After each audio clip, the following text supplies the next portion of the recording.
명절은 잘 보냈습니까? 설날은 서는 날이다. 설날이다. 선날이다. 선날은 지나간 거고, 서는 날은 현재고, 설날은 일어설 미래죠. 그런데 설날이 지나갔습니다. 신년, 그것은 1월 1일이죠. 그런데 또 구정이라고 해가지고 설날을 보내면서 또 한 번 다짐을 합니다. 그런데 지금 이야기하는 부분이 아버지, 어머니인데 아버지 부분을 거의 끝내고 있습니다. 그러면 정약용과 이율곡 중에 누가 아버지 노릇을 잘했을까? 이거 비교하면 우열이 나눠지고 누구는 비참해지는 수가 있고 누구는 우쭐하게 되는데 한번 비교해 보겠습니다. 왜냐하면 조선시대 사람들이니까 워낙 잘 알려진 사람인데, 자, 본인으로서는 정약용 실학자, 목민심서 모르는 사람이 없을 정도죠. 강진 다산초당, 저 남양주에 있는 정약용 생가 무덤, 이율곡 역시 마찬가지죠. 그 어머니가 더 유명하죠. 신사임당. 자, 명절 때 그 ATM기에서 돈을 뽑으려다 보니까 5만원권이 떨어졌다고 할 정도로, 요즘은 세뱃돈이 아마 5만원인가 봐요. 우리 집안에서는 그냥 만원권으로 주는데, 이 5만원권에 나오는 사람, 최고 지폐 인물 신사임당의 아들 율곡. 제가 쓴 엄마의 격, 이거 이제 다음에 다룰까 그러는데, 여기에 그 5만원권 지폐 신사임당을 확대했습니다. 이게 그 화폐 그림은 역시 화가 그렸죠. 그런데 그 영정 그림을 크게 확대해가지고 하면 이게 그 저작권 침해가 안 된다고 하더라고요. 뭐 그렇게 해서 이렇게 책 표지에 확대해서 실었습니다. 이럴 정도로 유명한 신사임당의 아들 이율곡, 그러면 아들로서는 성공했는데 아버지로서는 어땠느냐, 그 이야기를 해보려는 겁니다.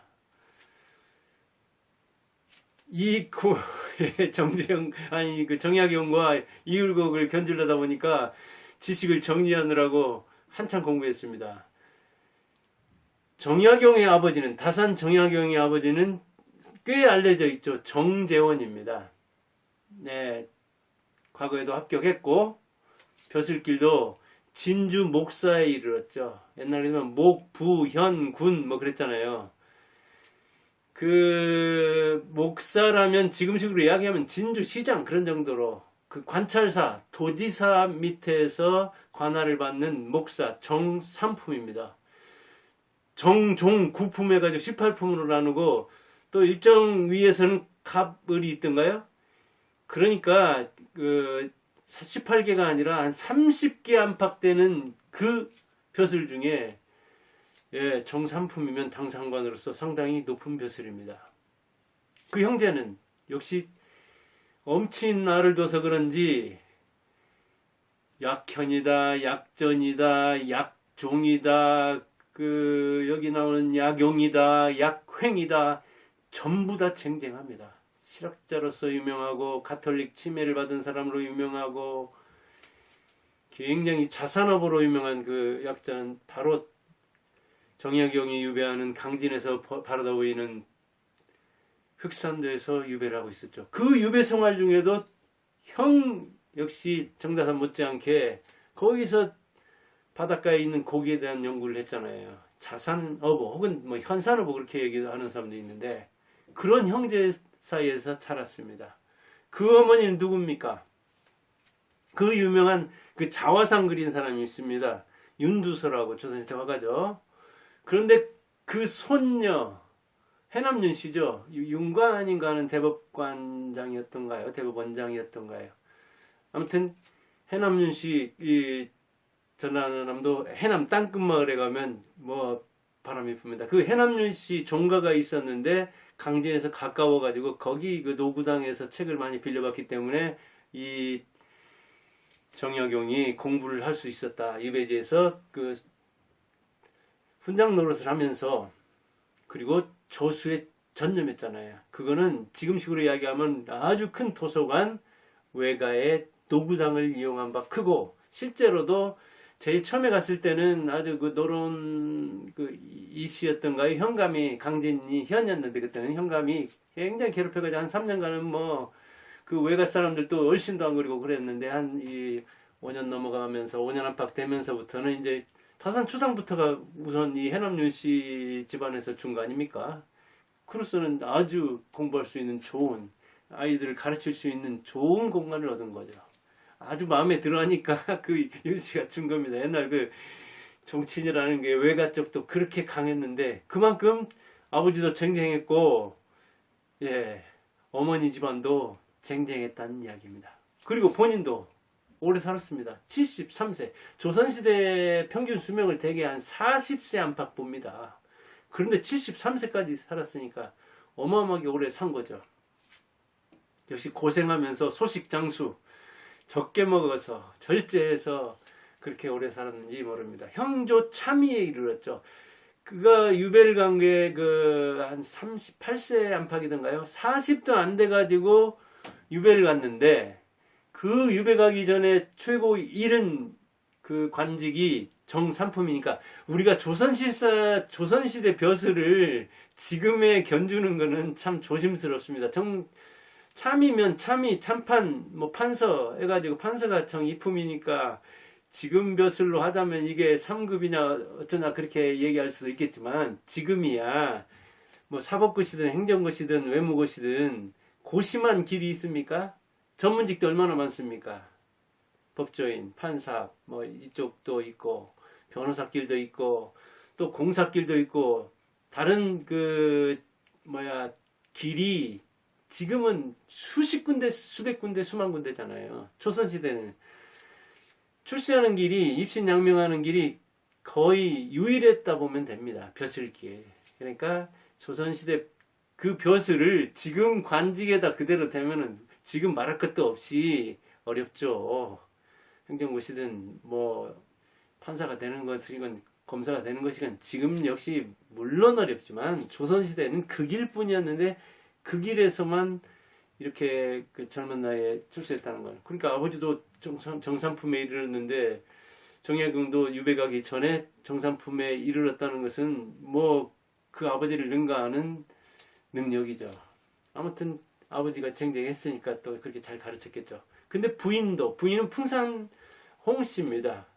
장수를 했죠. 회혼내 하면, 회갑하면 갑자가 돌아오는 거잖아요. 근데 결혼이 돌아오는 것이, 결혼할 날짜를 돌아오는 것을 회혼 그러잖아요. 그래서 그런 예식을 치르잖아요. 근데 회혼내 날인가 1836년이던가요? 그날에 정약용이 죽은 걸로 되어 있고, 풍산홍 씨 부인은 그 2년 뒤에, 회혼내일 지난 2년 뒤에 죽었다고 합니다. 그러니까 조선시대 결혼한 날을 60년 이렇게 넘긴다는 것은, 부인이 특히 같이 살아가지고, 남편과 부인이 말 그대로 100년 해롭니다.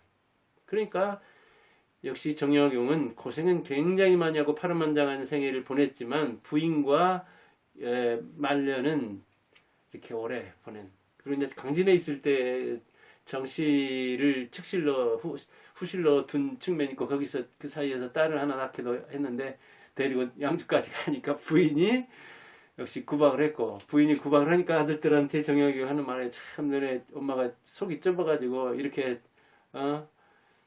측실 용납을 못한다 하면서 작은이를 쫓아내고, 그 딸이 이렇게 그 결혼할 때 강진에서 본 딸이 그 하피첩이라고 하던가요? 아내가 보낸 치마에다 그린 이 매화와 참새 나온 매조도 이거였던가요? 아무튼 그 참 정약용도 옛날에는 이제 첩을 두는 게 뭐 거의 일상이다 보니까, 정약용이 첩을 뒀다고 해서 정약용의 체면에 그렇게 할 수는 없죠. 지금 판단 기준으로 판단해서.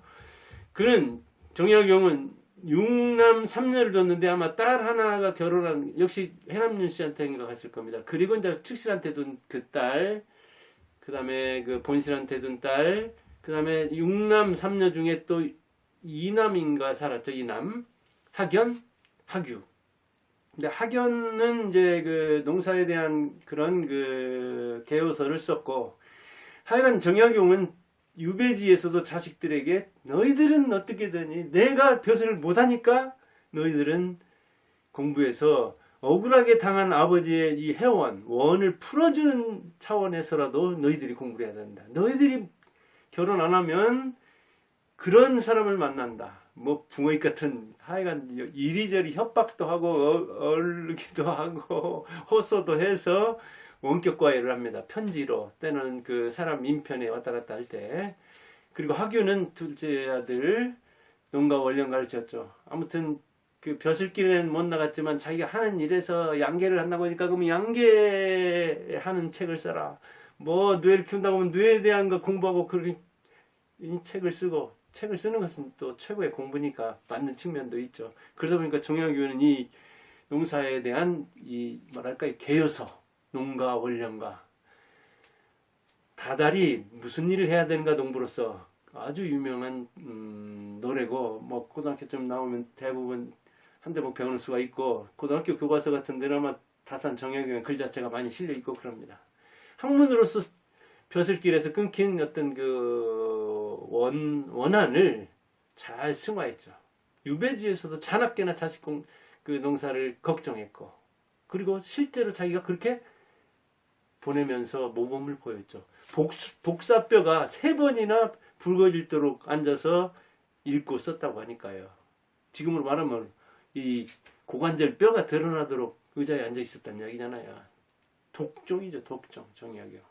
이렇게 해서 자식들도 거부 아래 거자 있기 힘들다고 하잖아요. 거부 컴플렉스가 있어. 아버지가 너무 거창하면 자식들이 컴플렉스를 받아가지고 위축이 돼서 제대로 기를 못 퍼나는 거예요. 박정희 밑에 박지만 아마 기가 찔려서 그런지 육사 들어갔지만 군대 생활 뭐 제대로 못한 측면이 있고 그러잖아요. 물론 이제 김정필을 돌봐가지고 지금은 뭐 잘 적응하고 이제 워낙 오래되다 보니까 사업도 잘하고 그런 측면이 있지만, 그러면 자, 이 신사임당의 아들 일국은 어땠을까요? 그 아버지는 이원수죠. 이원수는 대릴 사이로 데려오지 않았느냐. 아무튼 이 처가에 짓눌린 측면이 있는 거예요. 직위에서나. 그래서 그 아버지도 이원수는 잘 알려져 있지 않아요. 그리고 이원수 자체가 뭐 벼슬길에 나가지도 못한 사람이고요. 이원수는 벼슬길에 나갔는데 그 아버지랑은 잘 알아요. 잘못 얘기했네요. 이원수는 사원부 감찰이었습니다. 정육품이에요. 지금으로 말하자면 그러니까 그 되게 사법고시 봐가지고 하면 검사가 되잖아요. 그러면 7급을 보면 그 검찰 사무 수사관이 있죠. 아마 그런 정도로 보면 되는가요? 지금 직급으로 보면 그렇다는 얘기입니다. 그때로서는 뭐 그렇게 중하이긴 하지만, 근데 이 이원수 신사임당은 너무 유명하죠. 평산신씨로서 신명화의 5딸 중에 그 유명한 신사임당입니다. 그래서 이율곡은 본인이 공부를 얼마나 잘했습니까? 구도장원 그러잖아요. 9번이나 장원을 했다는 거예요. 근데 그 외할아버지가 신사임당의 어머니가 신명화죠. 신명화는 딸만 5을 뒀어요. 딸만. 근데 딸 5을 뒀으니까 외손자들이 하면 얼마나 많겠어요.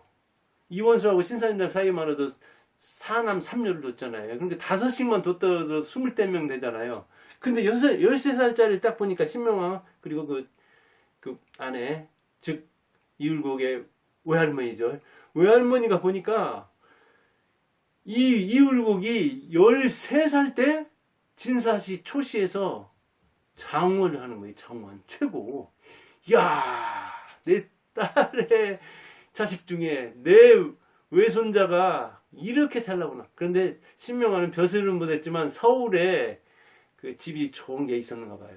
근데 그때 당시 서울 인구가 세종 때가 한 10만, 정조 때가 한 20만, 한양 인구를 그렇게 보잖아요. 그러면 그 지금 선조 안팎이던가요, 이율곡이. 그러면 그때가 임진왜란 일어나기 전이니까 임진왜란은 1592년이던가요? 1392년에 조선을 세우고 그러면 200년도 안 됐을 때잖아요. 그러면 세종으로부터 뭐 한 150년 안팎 잡는다 하더라도 15만 한양 인구라 하더라도 그때 한양의 인구는 많은 편인데 몇백만에 이제 지금 비율로 하면 적은 편이지만 한양이 사대문 아니니까 집 한 채 갖는 게 어려운 정도가 아니라 집에 이렇게 새 들어 사는 것도 보통 어렵지 않았습니다. 근데 신명화의 부인 신사임당의 어머니 이율곡의 외할머니가 이거 쫙 보니까 싹수가 있거든. 그래서 신사임당의 아들, 그것도 큰아들도 아니고 셋째 아들이던 거 이율곡이. 그 이율곡에게 서울 그 땅을, 아니 그 땅과 집을 딱 물려줍니다. 지금 식으로 말하자면 강남에 있는 중대형평 수십억짜리 재산을 딱 그냥 어린애한테 물려주는 거예요. 증여하는 거예요. 그래서 어찌 보면 이원수 그 신사임당의 남편은 더 기가 죽었는 거죠. 몰라. 대일사이 같이 데려오다시피 했는데 싹수 있다고 봤는데 벼슬은 뭐 별로 사원부에 대사원이나 입이 오르기는커녕 그냥 감찰로서 밑에 머물지. 그리고 그러다 보니까 이제 밖으로 돌았다는 이야기도 있고 그러잖아요. 뭐 그거야 이제 견 이야기고. 아무튼 이율곡은 이렇게 잘 나가서 외할머니의 기쁨을 주니까 또 재산으로 응답하는데 그 덕분에 이제 아버지도 거기서 다니고 이율곡 거기서 과거 뭐 지방 사람들이 과거 그 시험 보는 것 자체가 어마어마하게 힘들었습니다. 옛날에는. 근데 47세를 갔죠. 병조 판서에 이랬으니까 정이품입니다. 지금 말하면 장관급에 해당되죠. 판서. 그런데 빨리 죽은 셈이긴 하지만 그때 당시로서는 평균 나이를 따지면 뭐 그렇게 빠른 건 아니지만 아무튼 정약용에 비해서는 엄청나게 빨리 죽었죠. 그리고 그 신사임당도 48세든가 역시 빨리 죽었습니다.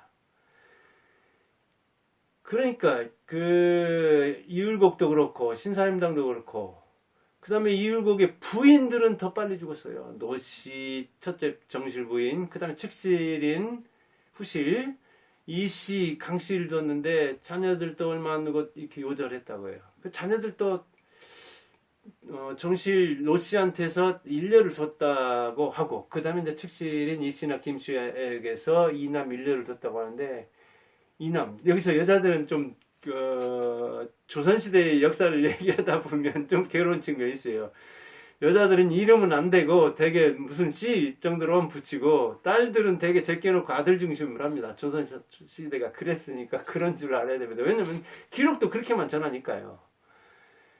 이남의 이름은 경림과 경정인데 그렇게 뭐 벼슬이 높이 되지 않아서 그런지 그 업적은 잘 알려 있지 않습니다. 정약용의 아들 하경과 하규에 비해 아니면 이율곡이 너무 우뚝해서 그 아들들이 그에 견주면은 보잘것없다 보니까 위축돼서 그런지도 모릅니다.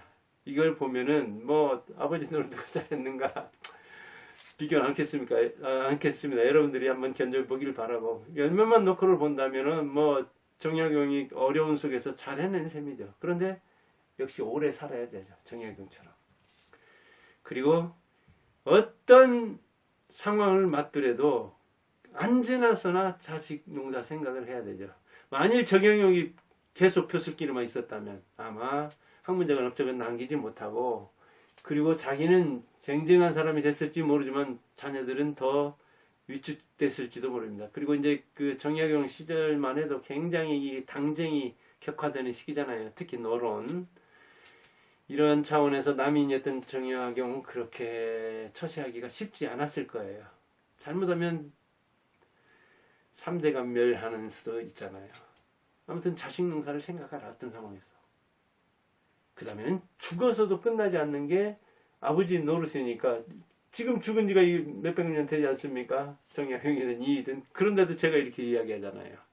죽어서도 노릇하는 게 아버지 노릇이니까 참 잘해야 되지. 지금은 뭐 그런 그 죽음 의식이라든가 가문 의식이 없지만 지금도 정약용 같은 자세로 모범을 보이면서 뭔가 남기는 게 좋죠. 이율곡은 5,000원짜리 나오던가요? 어머니 신사임당에 5만원짜리 나오던가요? 아무튼 모자가 이렇게 화폐 인물로 또는 그 유학적인 그 가치관을 지닌 사람들이 이황, 뭐 이율곡, 전부 다 그런 거죠. 이순신이다, 세종이다, 우리 집회 인물들 보면 이왕 얘기했던가요? 그렇게 유교와 관련된 과거 인물들인데, 저도 여기서 과거 이야기를 했지만 너무 과거지향적인 것은 좀 그렇고, 죽은 아버지가 우리를 교육한다. 죽은 공자가 우리를 교육한다. 우리는 죽은 사람에게 제사 지내고 죽은 사람을 이렇게 우러러 보면서 죽은 사람 속에 위인이 많고 산 사람 속에서는 위인이 없는데, 그래요. 죽은 사람 바라보면서 오늘 살아있는 사람 보고 미래에 살아갈 사람들을 잘 봐야 선날 지나간 거죠. 서는 날, 지금이죠. 현재죠. 설날, 미래. 그렇게 민간 어원에서 이야기하는 측면인데, 우리가 설날은 언제인가, 한마디로 뜨는 날은 언제인가 잘 생각하면서 자기도 잘 추스리고 자녀들도 잘 키워야 이 정약용, 이율곡 당사자들도 얼마나 유명합니까? 그 자녀들도 아버지가 너무 우뚝해서 그런 것이지 아마 잘 살았을 것입니다. 오늘은 여기까지 하겠습니다. 감사합니다.